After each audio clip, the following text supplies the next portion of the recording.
Hey, how's it going, good people? Ready for some tech and gaming news on the weekend? I say we at least try, right? I mean, yeah, sure, I'm still using my crappy webcam instead of using this bad boy over here, but you know what? The batteries were dead after not using it for such a long time. And hey, I essentially tricked myself into not procrastinating for yet another year before I release a new video. So perhaps give me some credit for this at least?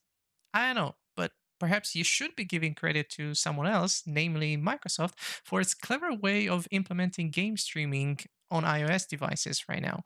The company just managed to sneak past Apple's anti gaming streaming policy by simply enabling remote play. You know, the same thing that Sony has done for a while now. So I guess you could be thanking Sony.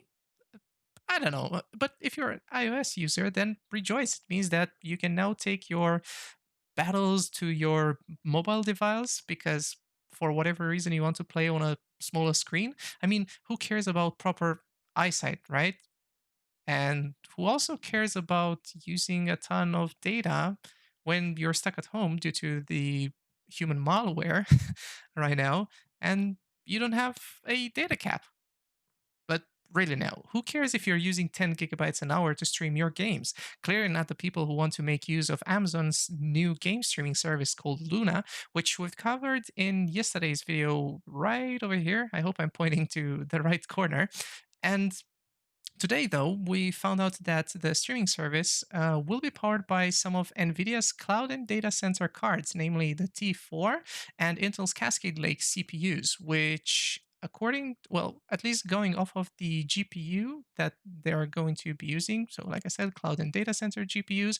I don't expect them to be actually using a Intel i9 10900K, but rather some kind of a Xeon processor from, like I said, the Intel Cascade generation. Since cooling that furnace of a GPU of a CPU, the 10900K in this case, would be a nightmare. But who knows? Aside from that, Amazon decided to operate its platform on Windows rather than Stadia, who went for a Linux operated version, which should make it smoother and easier for developers to bring new games to the platform. Heck, Amazon and its streaming service has more games at launch, so about 60, if not more, which is already, I think, six times more than what Google Stadia had at launch. And if I were to say like 10% of the games that have been presented for Amazon's Luna streaming service, at least 10% of them are worth playing. So yeah, speaking of games, remember Animal Crossing? I feel I didn't hear that much about the game right now with all the new consoles and graphics cards and Fall Guys and Among Us taking over Twitter, but it sure seems like Nintendo's ready to steal the show yet again by announcing the Halloween edition and amiibo cards.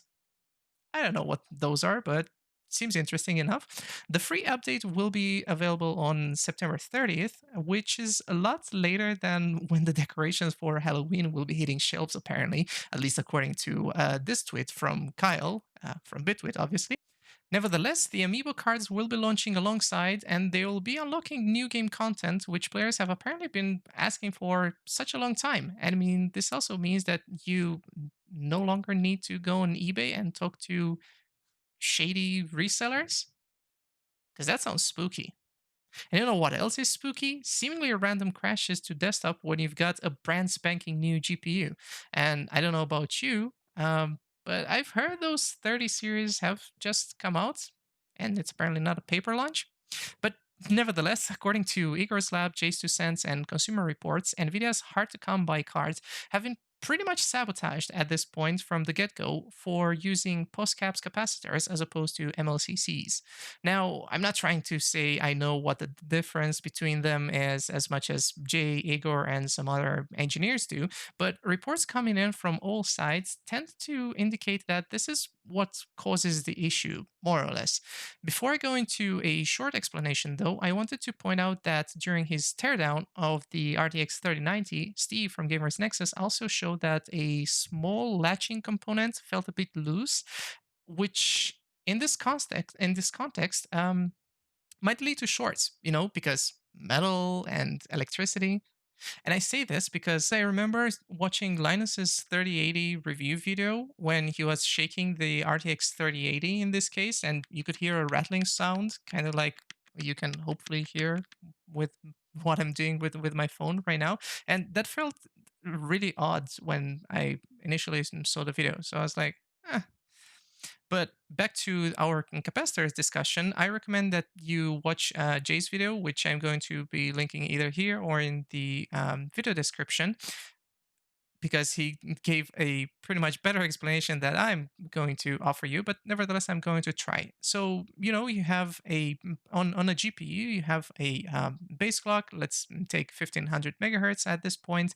That is stock. And then you also have, let's take a value of 1700 megahertz, which is the boost value.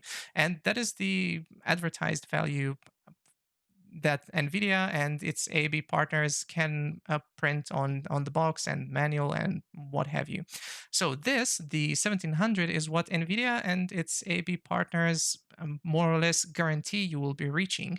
But the cards, though, assuming they've got the thermal capacity and the power required, they will be boosting to higher values, to something like 1900 megahertz or even 2000 megahertz, which seems to be tripping some kind of safety measure essentially at this point on some of these new 30 series cars, because it doesn't affect all of them. Those affected, like I said, at this point seem to be the cheaper AAB partner cards, and I don't mean cheaper in the sense that they cost lower than MSRP. They're actually hitting that MSRP target of 699 euros or dollars for the 3080, and 1,499 euros or dollars respectively for the 3090. What I mean by the term cheap is apparently the post cap capacitors, which, like I said, seem at this point to be the roots cause of all those issues. Now, I reckon that this issue will be solved with future revisions of the cards. In fact, EVGA has already announced that their cards are already shipping with MLCC capacitors, and any of the issues present were due to essentially rushed pre-production versions of the cards that were essentially sent out only to reviewers. So I don't know. We'll have to see if any other customers are getting those issues. But essentially, if you're a 3080 or a 3090 user, lucky you or unlucky you, depending on the case, perhaps a software update can um, somehow fix this issue that you might or might not be having by limiting the OC boost clocks. And yeah, I know it sounds a bit, how should I put it? Devastating. You could be mad for this. I mean, you're technically getting less value for your money because your card is not boosting to a higher value. But then again, NVIDIA and its AAB partners only guarantee those 1700 megahertz of boost clocks that you see on their website and packaging and whatnot. So technically, they're not misleading customers in this case. Now it's time for Nibbles, which is my blatant quick bits ripoff from TechLinked, obviously. And it's also obvious that I didn't feel creative enough to come up with a different name, but you know who probably was really creative? Amazon, because alongside the announcement of its gaming service, some new, more eco friendly Echo devices that apparently nobody cares about because they have so many of them that function just fine, Amazon just announced something straight out of a Black Mirror episode: a flying indoor security cam. Yes, a freaking drone. Always Home, as Amazon calls it, is its autonomous drone and will be the newest things that your dogs will bark at, and probably the latest thing your pets and relatives will be intimidated by, to be fair. The security drone cam will also be activated whenever an alarm is being tripped or whenever you feel like saying, Alexa, start recording, I guess. I didn't think this would be the time when we'll be saying, remember those pathetic fixed security cams? I didn't really think that would be coming that soon. But speaking of a Windows into the past, remember Windows XP, which is what I consider to be Windows's best OS? I mean, I'm using Windows 10 right now. Don't worry. But Apparently, the source code has been leaked on 4chan, and independent researchers confirmed it's legit. The entire source code, together with some Bill Gates conspiracy theories, have made it to the World Wide Web via torrents, which means it's now probably easier for hackers to make hacks and for public services that are still running on Windows XP. And I'd like you all to leave an F in the chat for everyone who's going to most probably be affected for this, because boy oh boy, this is going to be one hell of a ride for people who are still using Windows XP at this point. And you know who else is having one hell of a ride, and not in the good sense, mind you? Nikola. Because there are rumors you won't be riding in the Nikola Semi anytime soon. Not that you'd want to, because the founder, Trevor Milton, has stepped down from the company while still taking about 3.1 billion in shares.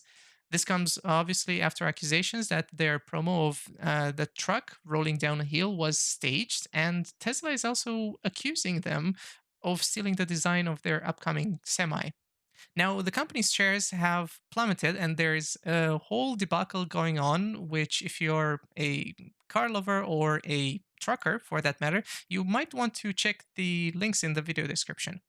And essentially, with how 2020 has been going so far, I guess it's really time to escape into virtual realities, like me, if you happen to have a VR console. Otherwise, there are a lot of news that have come out that are related to VR, mixed reality, augmented reality. So, what better way to cover them than by simply nibbling?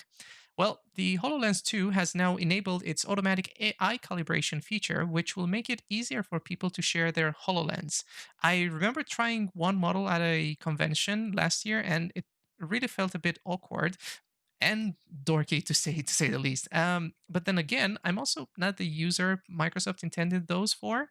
But you might not feel really awkward or dorky when wearing this pair of AR smart glasses from Photon Lens, a brand new company apparently, which, according to this Twigtown article, seeks to bring true augmented reality within a pair of glasses targeted towards the fitness industry.